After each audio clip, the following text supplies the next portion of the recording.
Kiran Rijiju ji.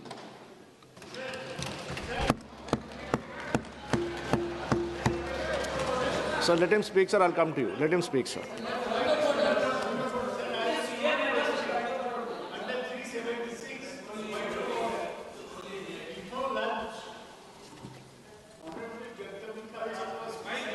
Over the House. At that time also, I raised the question that who has appointed him to chair the House. Now, after lunch, I find you, Honorable Teneti Sahab, you are presiding, you are sitting in that chair. Who has appointed you? Are you aware? Who has appointed you? Are you appointed according to 95(2)? Has there been a proposal?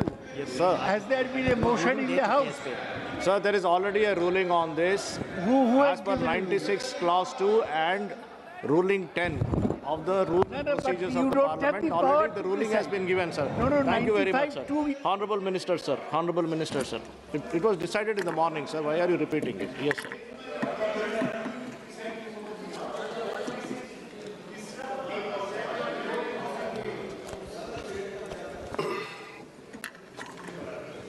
दादा तो हम लोग से काफ़ी उम्र बड़ा है और उसका सेहत का हम लोग हमेशा ख्याल रखता है, इसलिए आपको टोका टोकी भी हम नहीं करेंगे। सभापति महोदय, आज विपक्ष की ओर से जो प्रस्ताव लाया माननीय अध्यक्ष ओम बिरला जी को पद से हटाने के लिए अविश्वास प्रस्ताव जो लेके आया, पिछले सत्र में इन्होंने दायर किया था और चर्चा के लिए आज यहाँ आपने अनुमति दिया है। उस प्रस्ताव का विरोध में सरकार का और इस सदन का सोच को मैं सिर्फ एक पार्लियामेंट्री अफेयर्स मंत्री ही नहीं, इस सदन का सदस्य होने के नाते अपना मत रखना चाहता हूँ। वैसे तो हम लोग सब किसी ना किसी नियम, कानून, संविधान के तहत ही हम लोग जुड़े हुए हैं और इस सदन में भी आए तो भी संविधान के प्रावधान के मुताबिक ही हम लोग इस सदन के सदस्य हुए हैं। कोई भी सदस्य जब अपने आप को संविधान से बड़ा समझने लग जाएंगे, कोई भी सदस्य अपने आप को बाकी सबसे ज्यादा ज्ञानी है मानने लग जाएंगे, तो उसको मैं आज एक्सपोज करना चाहता हूं, क्योंकि हम लोग सब बराबर हैं और इस सदन में बोलने के लिए भी चेयर से परमिशन चाहिए। ऐसा नहीं है मैं सदस्य हूं इसलिए मर्जी से मैं जब चाहे खड़े हो जाऊं और मेरे लिए माइक ऑटोमेटिक ऑन हो जाएगा, ये सोचना भी गलत है। सबसे पहले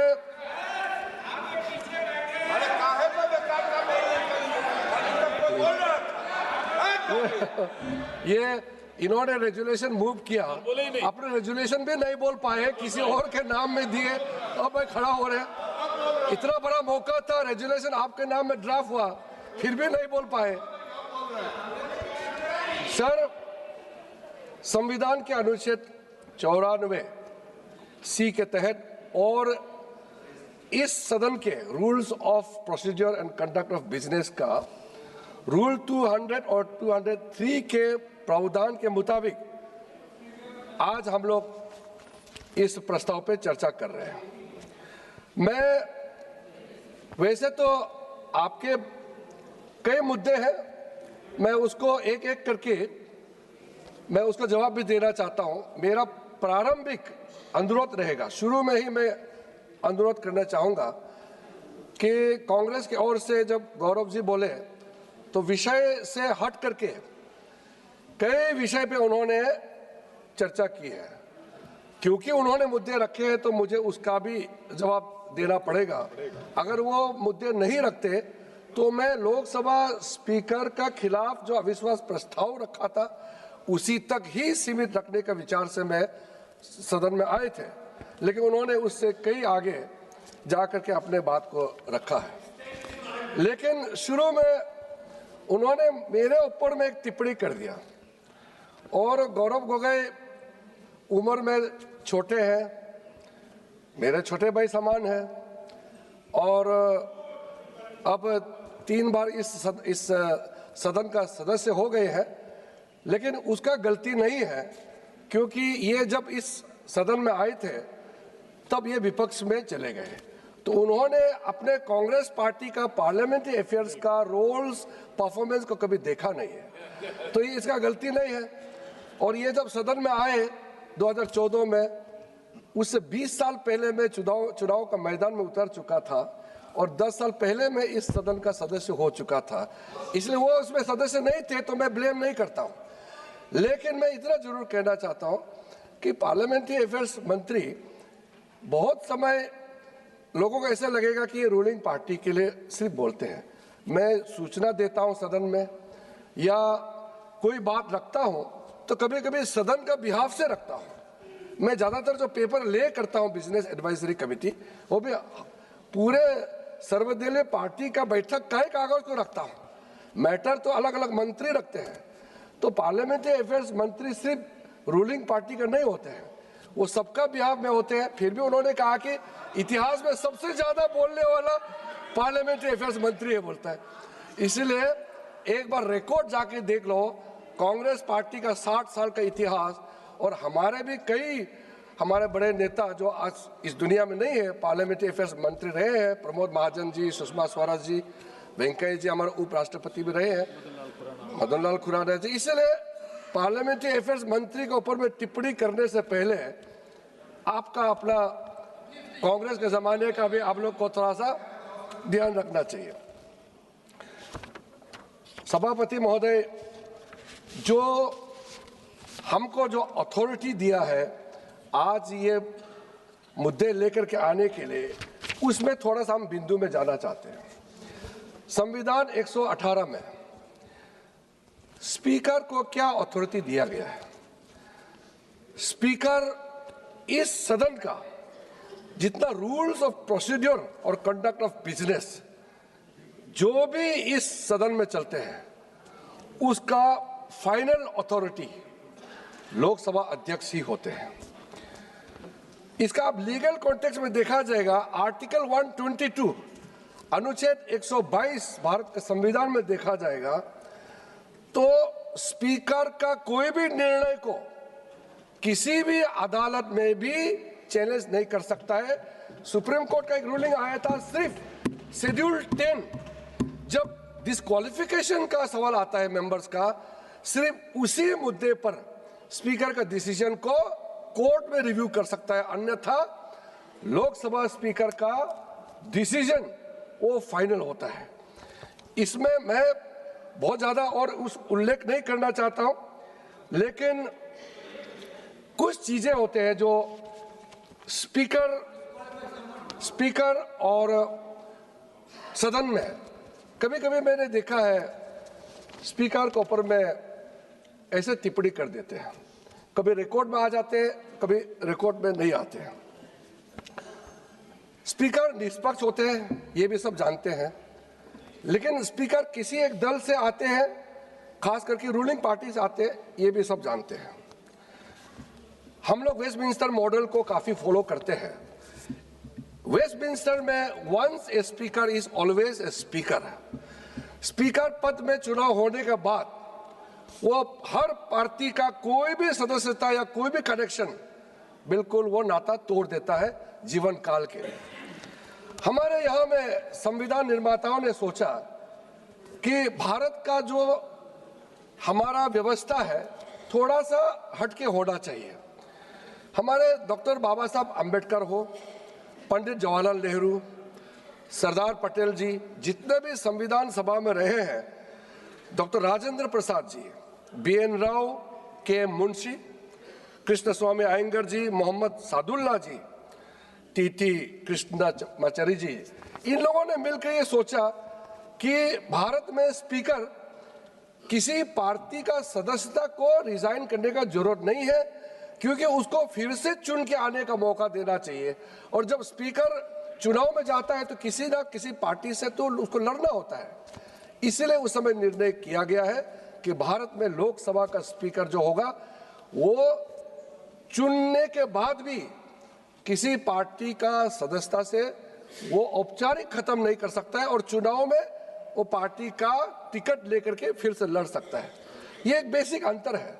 2005 में उस समय के लोकसभा स्पीकर सोमनाथ चटर्जी ने मुझे भी मौका दिया कॉमनवेल्थ पार्लियामेंट्री फोरम का कॉन्फ्रेंस में, तब मैंने यूके में इस बात को कहा कि हमारा व्यवस्था स्पीकर को लेकर के अलग है, आपका व्यवस्था अलग है।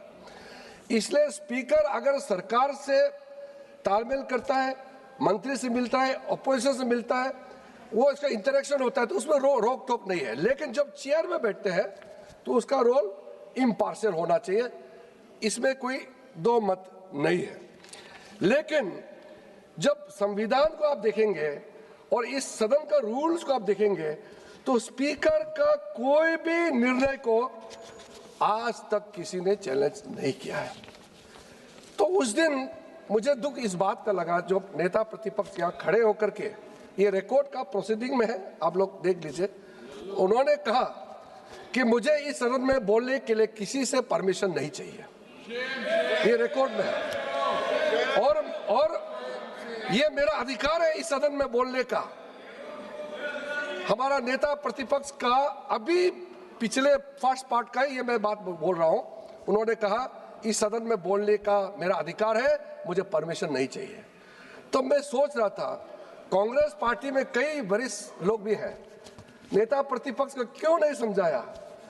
इस सदन में प्रधानमंत्री हो सकते हैं, मंत्री हो सकते हैं, नेता प्रतिपक्ष हो सकते हैं, मगर इस सदन में बोलने के लिए स्पीकर का परमिशन आवश्यकता है। स्पीकर का परमिशन के बिना आप मर्जी नहीं कर सकते हैं।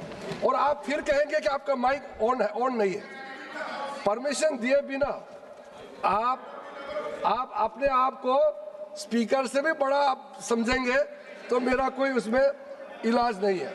दूसरा, सर 115A में, रूल्स 115A में ये भी प्रावधान है कि जब बोलने के लिए हम लोग सूची देते हैं, हर एक पार्टी किस विषय में कौन बोल रहा है सूची हर पार्टी देते हैं।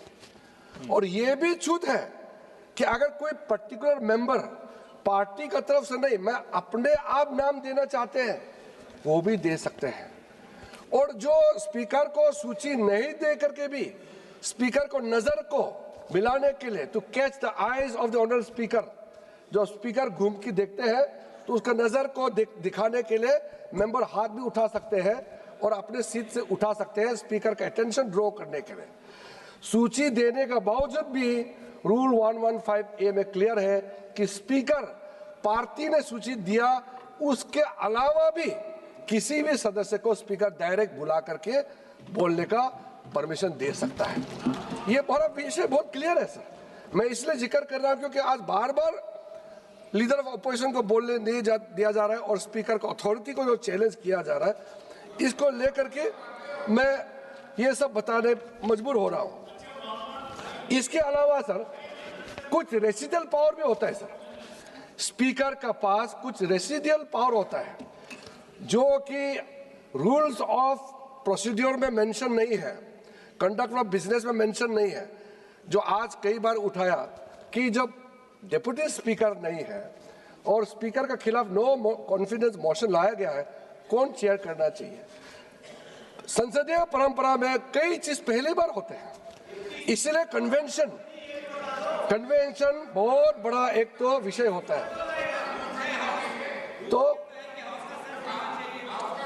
तो इसका अब ये चाहते हैं कि स्पीकर का रोल भी ये लोग तय करना चाहते हैं। ये चाहते हैं कि यह कुर्सी पे कौन बैठेगा, ये भी ऑपोजिशन तय करना चाहते हैं। क्या दुर्भाग्यपूर्ण है कि ये स्पीकर का रोल भी इन लोग लेकर के अपना अधिकार लेना चाहते हैं। सभापति महोदय, जो रूल्स में मेंशन नहीं है, किसी भी चीज का क्लैरिटी नहीं है, अगर पहले बार विषय आया है उसका भी निर्णय करने का अंदर रूल 389, अगर कोई मैटर क्लैरिटी नहीं है तो भी उसका निर्णय करने का फाइनल अथॉरिटी ऑनरेबल स्पीकर के पास होते हैं। इसलिए आप लोग हमेशा, आप लोग जो है इतने सालों से आप लोग रूलिंग में रहे हैं, 2014 के बाद आप लोग विपक्ष में चले गए, तो आप लोग इतना बेचैनी होने का आवश्यकता नहीं है। ये लोकतंत्र है, हम तो मर्जी से तो आया नहीं है। जनता, भारत का जनता जो चाहेगा वही होगा। इसलिए इतना फ्रस्ट्रेशन और इतना कानून का डिसरिगार्ड, सदन का डिसरिगार्ड करना, ये मैं मानता हूं कि ये सबके लिए सही नहीं है। हम लोग 2000 ये हमारे साथी लोग भी बैठे हैं, मुझे आज भी बता रहे थे कि पुराने सदन में हम बोलते बोलते कुछ चीज में अफजल गुरु को फांसी देना है नारा लगा करके हम लोग गलती से बीच में पहुंच गए, ये वेल ऑफ द हाउस में। हमारा नेता प्रतिपक्ष लाल कृष्ण आडवाणी जी ने इतना डांटा हम लोगों को, इतना डांटा कि 2004 का नवंबर महीने में हम लोग जब यहाँ अदालत पहुंचा तो भी इतना डांटा, मुझे भी पुकार के कहा तुम नए सांसद हो, उस तरफ जाना नहीं बिल्कुल, वो ट्रेजरी बेंच का जगह है, आधा से इधर ही रहो, नहीं तो अपना जगह से प्रोटेस्ट करो। आज तो सदन आते ही लोग पूरा प्रधानमंत्री जी के आगे आ जाते। हम लोग ने, हमारा एनडीए भारतीय जनता पार्टी के सदस्यों ने कागज फाड़ के कभी भी स्पीकर कुर्सी को हम लोग ने नहीं फेंका है। आप पूरा इतिहास देख लो, हमारा पार्टी कभी भी सेक्रेटरी जनरल का टेबल में चढ़ करके हम लोग ने कभी नाचा नहीं है।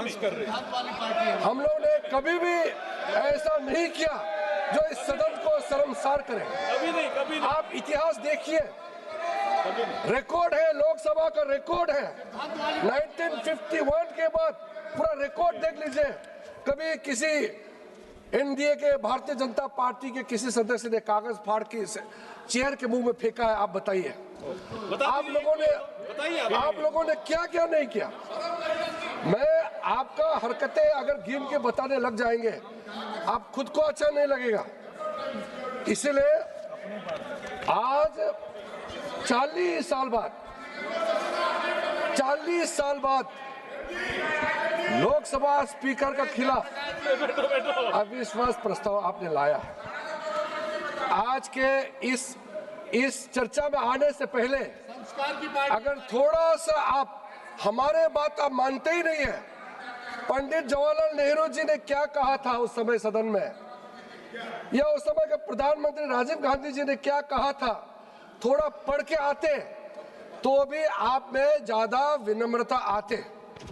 आपने बिल्कुल परवाह नहीं किया, अपने ही पुराने बड़े नेताओं का वक्ता जो रहे हैं उसको पढ़ने का भी आपने कभी कष्ट नहीं किया है।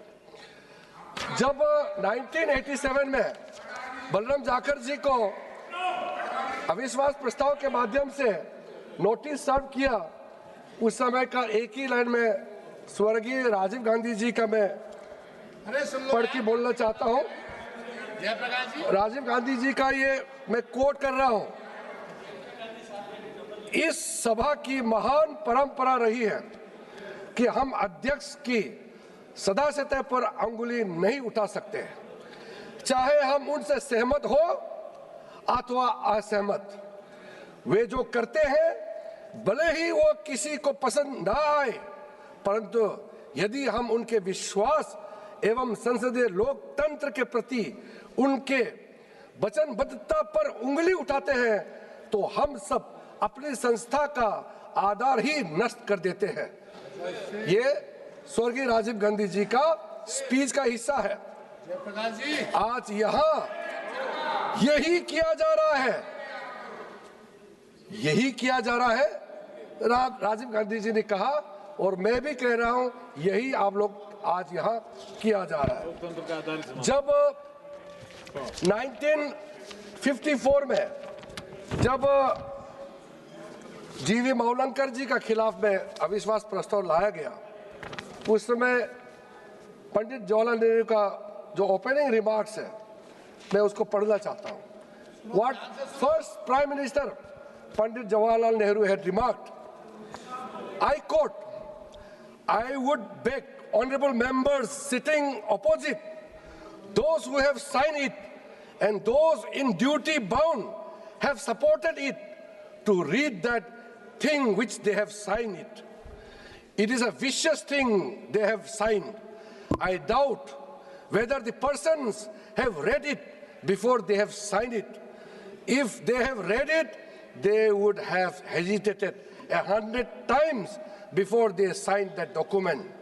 And Pandit Jawaharlal Nehru further says, at any time, and yet seeing the manner in which this has been brought forward and the wording used here, I say it is a gross abuse of one's intelligence, and to ask anybody in this house to support this is to consider that man utterly lacking in intelligence.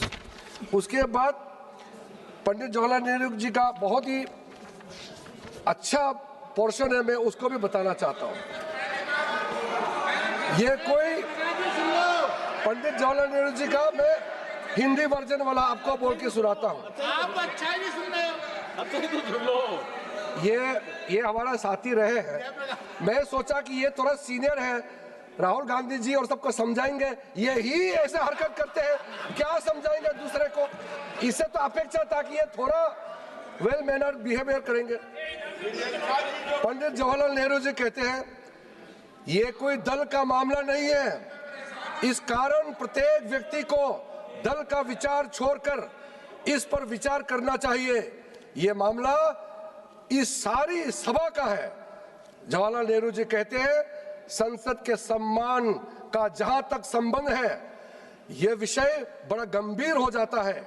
अध्यक्ष के विषय में जो कुछ कहा गया और किया गया है, वो सब हम लोगों के ऊपर ही लौट आता है। जो अपने को इस सभा का मान्य सदस्य कहते हैं, इस प्रश्न के सभा के सम्मुख आते ही मुझे अत्यंत दुखी हुआ। मैं चाहता हूं कि सदस्यों को इसका पता लग जाए। हम अध्यक्ष को बहुत वर्षों से जानते हैं, काम करते देखते हैं, और संभव है हम में से कुछ लोगों की सम्मति उनके विषय में ठीक वैसे ही ना हो जैसे कि अन्य लोगों की हो। हुआ यूं है कि हम में से कुछ लोगों ने, चाहे वे विरोधी दल के हो अथवा इस दल के, उनके निर्णय अथवा विनिश्चय को पसंद नहीं किया है। उनके विनिश्चय को से सम्मत ना होना एक चीज है, और जो कुछ हो चुका है उस पर नाराज भी हुआ जा सकता है। ऐसे चीज हो जाया करती है, किंतु ऐसे व्यक्ति के सद्भाव को चुनौती देना एक दूसरी चीज है। हम उनके सद्भाव को चुनौती देकर अपने देशवासियों और संसार के सम्मुख अपने आप को धोखा देते हैं कि हम तुच्छ व्यक्ति हैं, और यही चीज बड़ी गंभीर है। ये नेहरू जी ने कहा, और आगे कहता है, इसका निर्णय तो हमारे हाथ में है, क्योंकि हम दुनिया को और अपने देश को ये बता रहे हैं कि हम तुच्छ और जगरालू व्यक्ति हैं, और इसके परिणाम पर ध्यान दिए बगैर ओछेपन में अपने को फंसाना चाहते हैं। आप सोचिए, पंडित जवाहरलाल नेहरू जी ने कितना गंभीरता से इस बात को उस समय रखा था। कम से कम आप लोग उसको पढ़ के आते। आप उनका बातों का स्मरण नहीं कर रहे हो, स्मरण करिए, बताइए आप। सभापति महोदय, आज दुख इस बात का है कि इस रेजुलेशन पे जब हम लोग चर्चा कर रहे हैं तो प्रिसाइड करने के लिए ओम बिरला जी कुर्सी में नहीं बैठे हैं। मुझे मालूम है कई सदस्य ऐसे हैं, चाहे कांग्रेस के भी हो, चाहे बीच में बैठने वाला हो, कहीं ना कहीं मन से दुखी है। और मैं तो छोटे राजनीति नहीं करना चाहता हूं, लेकिन कम से कम 50 से ज्यादा सांसद विपक्षी दल के लोग मुझसे मिले हैं और कहा है कि हम ओम बिरला जी के खिलाफ अविश्वास प्रस्ताव में हम सहमत नहीं है, लेकिन हम राजनीति से मजबूर हैं। कांग्रेस ने जो जिद पकड़ा है, हम लोग मजबूरी से कर रहे हैं। मैं किसी का नाम लेकर के मैं यहाँ किसी के राजनीति में कोई छवि को खराब करने के लिए मैं बिल्कुल प्रयास नहीं करूंगा, लेकिन जो सच्चाई है मैं गवाह हूँ और आप लोग भी एक दूसरे को बातचीत करके आपको भी पता लग जाएगा कि ये अविश्वास प्रस्ताव ओम बिरला जी का खिलाफ में ला करके आप लोगों ने कितना गलत काम किया है। जो आज चेयर से टिप्पणी की गई है कि इनका नोटिस ही डिफॉल्ट था, फिर भी स्पीकर साहब ने खुद सारा करेक्शन करने दिया, इनके 3 मेंबर को बुलाया और उसको साइन करने दिया। आप सोचिए उस महान व्यक्ति का खुद का खिलाफ अविश्वास प्रस्ताव ला रहे हैं और खुद करेक्शन करवा रहे हैं कि आपका गलत है, आपने सही नहीं किया है, नंबर ठीक नहीं है। सारा करेक्शन भी ओम बिरला जी ने सिखा कि सारा नोटिस को भी ठीक ठाक शुद्धिकरण करवा के आज हम लोग चर्चा कर रहे हैं, क्योंकि टेक्निकल ग्राउंड में क्यों इसको रिजेक्ट करना है। अगर बात निकल गई तो चल चर्चा करते हैं, बात तो क्लियर हो ही जाएगा जब सदन में हम लोग एक दूसरे का बात सुनेंगे। सभापति महोदय, जब हम लोग ओम बिरला जी के बारे में इस सदन में चर्चा कर रहे हैं, मैं बहुत भारी मन से कह रहा हूँ। मैं भी कई स्पीकर हमने देखे हैं, सब स्पीकर अपने अपने तरीके से बहुत अच्छा काम करते हैं, सबका अपना इतिहास है, सबका योगदान है। जब स्पीकर के बारे में बात करते हैं तो हमको बहुत सोच समझ करके बोलना चाहिए, और जो वाक्य बाकी लोग तो अभी बोलेंगे ही। आज माननीय उपनेता गौरव जी ने जो बोला, मुझे लगता है कि वो भी रात को जाकर के सोचेंगे मैंने ऐसा शब्दों का प्रयोग क्यों किया है। क्योंकि सर आप मुझे एक उदाहरण बताइए, जब से भारत आजादी हुए हैं एक लोकसभा स्पीकर का नाम मुझे बताइए जो सरकार का खिलाफ बयान देते हो और सदन में सरकार का बिजनेस के खिलाफ काम करते हैं और विपक्ष जो रेजुलेशन आता है उसको समर्थन करते हैं। आप एक लोकसभा स्पीकर का नाम बताइए। व्यवस्था बनाया हुआ है, स्पीकर संचालन करते हैं, सेंस ऑफ द हाउस मिलकर हम लोग यहाँ में तय करते हैं। मैं आपका बिहाफ में बिजनेस रखता हूं, लेकिन स्पीकर सबका है। तो आप स्पीकर को सरकार का स्पीकर बोलना, सरकार के माध्यम से स्पीकर का नॉमिनेशन जरूर हुए हैं, लेकिन आप कहते हैं कि स्पीकर सरकारी भाषा बोलते हैं। आप इस तरह का जब इल्जाम लगाते हैं स्पीकर के बारे में, आप सोच के देखना चाहिए। हमारा तो कितना स्पीकर हुए हैं जिसको हमने समर्थन करके जो इलेक्टेड हुए हैं, ज्यादातर स्पीकर आपके ही पार्टी से रहे हैं। हमने आज तक जब 2008 में कैश फॉर वोट का जब हंगामा हुआ था, उस समय सीपीएम से बिलोंग करते थे पार्टी सोमनाथ चटर्जी, लेकिन सर्वसम्मति से उनका चुनाव हुआ। जब इतना हंगामा हुआ लोकसभा में और वो सरकार के खिलाफ अविश्वास प्रस्ताव, सरकार के पास 19 एमपी शॉट थे, वो 21 ज्यादा प्राप्त करके जब जीते तो पैसा दे करके एमपी को खरीदने का जब मामला आया, सारा टेलीविजन में कैप्चर हुए। हम 3 बजे उस टेलीविजन का टेलीकास्ट के लिए रुक रहे थे आडवाणी जी के कमरे में, लेकिन बताया गया वो मैनेज हो गया है और लाइव टेलीकास्ट नहीं कर रहा है। सारा एमपी को करोड़ों पैसा जितना दिया, सबका लाइव कैप्चर था उस पत्रकार के हाथ में। लेकिन सारा जब पता चल गया हम लोगों को कि टेलीकास्ट नहीं हो रहे हैं, हम लोगों ने आडवाणी जी को कहा कि आडवाणी जी, इतना खुले जो लाइव कांग्रेस के लोगों ने करोड़ों देकर के एमपी को खरीदा, वो जो वीडियो है वो टेलीकास्ट नहीं हो रहा है, क्या करो, 5 बजे वोटिंग है।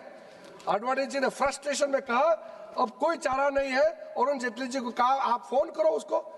वो फोन स्विच ऑफ है, गायब है, हम लोगों को मालूम है कहाँ था। लेकिन बाद में आडवाणी जी ने कहा जो पैसे दिए हैं, रिसीव किए हैं, जिसका वीडियोग्राफी हुए थे, कुछ पैसे लेकर के संसद का पटल में रख दो। तो हम लोगों ने वो पैसे को लेकर के यहाँ पे डाला और बाद में जिन्होंने पैसा दिया, जिन्होंने गड़बड़ किया, वो हीरो हो गए। जो विजल ब्लोअर है सबको जेल डाल दिया, हमारा 3 एमपी को जेल डाला। और उसके बाद में हमने स्पीकर साहब को रिक्वेस्ट किया कि वो जो पत्रकार का जो वीडियो है वो आपको सौंपा है, आप तुरंत टेलीकास्ट कराइए। इतने दिनों तक स्पीकर ने उसमें कार्रवाई नहीं किया। सरकार का बचने का मामला था, ये कोई छोटा मोटा बात नहीं था। फिर भी हम लोगों ने स्पीकर के खिलाफ अविश्वास प्रस्ताव नहीं लाया। उस समय हमने पूरा ऑपोजिशन पार्टी जाके स्पीकर को रिक्वेस्ट किया कि सर, जो वीडियो टेप दिया है उसको सिर्फ प्ले करना है, देश दुनिया देखना चाहिए संसद में कैसे खरीदारी हुए हैं। तो वो जब उसको डिस्प्ले नहीं किया गया, प्ले नहीं किया, तब भी हम लोग ने स्पीकर के खिलाफ अविश्वास प्रस्ताव हम लोगों ने नहीं लिया है। और 40 साल बाद आप लोग आज ये काम लेकर के आए हैं। और बिरला जी का समय में आज आप लोग को मालूम होगा कि पुराना रिकॉर्ड को देखिए और नए रिकॉर्ड को देखिए। जो रिफॉर्म्स माननीय ओम बिरला जी के समय में हुआ है, कोई उसको नहीं नकार सकता है। आज मैटर जो 0 आवर में जितने रेस हुए हैं, इतने सालों का रिकॉर्ड हमने देखा है। हाईएस्ट 0 आवर में मैटर ओम बिरला जी के समय में सदस्यों को मौका दिया गया है। रूल 377 आज तक इतिहास में सबसे ज्यादा रूल 377 ओम बिरला जी के समय में सदस्यों को मौका दिया गया है। मैटर्स अंदर पब्लिक इंटरेस्ट का अर्जेंट मैटर्स कोई भी रेज करना है, चाहे स्पेशल मेंशन हो, हाईएस्ट नंबर ओम बिरला जी ने इस सदन के सदस्यों को मौका दिया गया है। बाकी जितना आप लोगों का जो संसद के अंदर के बाहर में भी आपने देखा होगा, पार्लियामेंट को पूरा डिजिटल बनाने में, पेपरलेस फंक्शनिंग करने में, ई नोटिस, ई बुलेटिन, ई रिपोर्ट, ई ऑफिस, ये पार्लियामेंट को पेपरलेस बनाया पूरा ओम बिरला जी का अध्यक्षता में। मेंबर्स का पोर्टल बनाया गया। उस समय हम लोग भाषण देने के बाद 2 दिन लगता था मेरा भाषण का कॉपी टेलीविजन से निकालने के लिए। अभी हर सदस्य भाषण देता है, तुरंत आपको सोशल मीडिया के लिए आपका कॉन्स्टिट्यूएंसी में आप बता सकते हैं कि मैंने ये बात उठाया है, वीडियो आपको अवेलेबल कर देते हैं। हर मेंबर को अपना सुविधा, हर मेंबर को काम करने के लिए जो मदद ओम बिरला जी ने किया है, आज आप लोग अविश्वास प्रस्ताव जरूर लाया है, लेकिन इतिहास गवाह है, हर मेंबर ओम बिरला जी को हमेशा हमेशा धन्यवाद देते रहेगा। मेंबर लोगों के लिए जो ओम बिरला जी ने काम किया है। आप लोगों ने आज जो ऐसा स्पीकर के खिलाफ में जो आपने अपना राजनीतिक रोटी सेकने के लिए जो काम किया है, मैं बहुत दुखी मन से कहता हूं। आज हमारा जो पहली बार चुन के आए एमपी हो या महिला सांसद हो, आप बताइए, मैं रिकॉर्ड में बोल रहा हूं सभापति महोदय, जब ओम बिरला जी सबको मौका देते हैं, चाहे वो नए एमपी हो, पुराने हो, महिला सांसद हो, आप पुराना रिकॉर्ड को कंपेयर कीजिए और अभी का रिकॉर्ड को कंपेयर कीजिए। मैं कहता हूं, मैं प्राउडली कहता हूं, हम उस लोकसभा का सदस्य है जिसका अध्यक्ष ओम बिरला जी है। हम लोग फख्र से कह सकते हैं। और आपने उसके खिलाफ अविश्वास प्रस्ताव लाया है। भारत का नाम को विश्व भर में बढ़ाने के लिए पार्लियामेंट्री डेमोक्रेसी में भारत को रोल को ओम बिरला जी ने समय समय में देश के बाहर भी ले गए हैं। और डेमोक्रेटिक डिप्लोमेसी, पार्लियामेंट्री डेमोक्रेसी को ओम बिरला जी ने मजबूत से खड़ा किया है। और अभी पहली बार इसमें कोई मेंबर्स ऑफ पार्लियामेंट बचे नहीं है। 64 कंट्रीज का फ्रेंडशिप ग्रुप पूरा लोकसभा राज्यसभा का ओम बिरला जी का अध्यक्षता में माननीय प्रधानमंत्री नरेंद्र मोदी जी का डायरेक्शन में हम लोग सबका सहमति से पूरा अपोजिशन पार्टी एमपीज का डिमांड में ये 64 पार्लियामेंट्री कमेटी फ्रेंडशिप ग्रुप बनाया है। इसको आप धन्यवाद नहीं देंगे? आप बोलते समय कम से कम इतना तो मान रखते हैं कि भले ही किसी का दबाव में आपने मोशन लाया हो, इंसान को किसी के प्रति में इतना घृणा नहीं होना चाहिए कि अच्छा काम को भी आप धन्यवाद देने भूल जाए। बिल्कुल ऐसा नहीं होना चाहिए। सभापति महोदय, आप लोग आपने निजी टिप्पणी भी की है। 17 Lok Sabha 97% productivity. 18 Lok Sabha, 93.33% productivity. आपने आज आप मेरे बाद में जो बोलने वाले हैं वो भी इस बात को ध्यान रखें. सप्लीमेंट्री क्वेश्चन, यही 18 लोकसभा का मैं बात कर रहा हूं. आपका कितना संख्या है, हमारा कितना संख्या है, सबको मालूम है. एनडीए पार्टी को total supplementary question speaker Om Birla जी का नेतृत्व में टोटल दिया है अभी तक 321 सप्लीमेंट्री क्वेश्चन सरकार के एमपीज को दिए हैं. 321. और अपोजिशन पार्टी को ओम बिरला जी के नेतृत्व में अपोजिशन पार्टी को टोटल सप्लीमेंट्री क्वेश्चन का अवसर दिया है 364. ये पक्षपात है. हमारा संख्या ज्यादा है, सवाल पूछने के लिए ज्यादा आपको मौका देते हैं और आप कहते हैं स्पीकर पक्षपात करते हैं. ये क्या तरीका है? आप तभी आदत खराब हुई है, तभी आदत खराब. 18वीं लोकसभा में 18 लोकसभा, जिस लोकसभा का हम लोग सदस्य हैं, जिस लोग. Sir, I will give you a chance. Let him complete his speech. I will give you a chance. I will listen to you. I will listen to you, sir. Let him complete. Yes, sir. Honorable Minister. Yes, sir.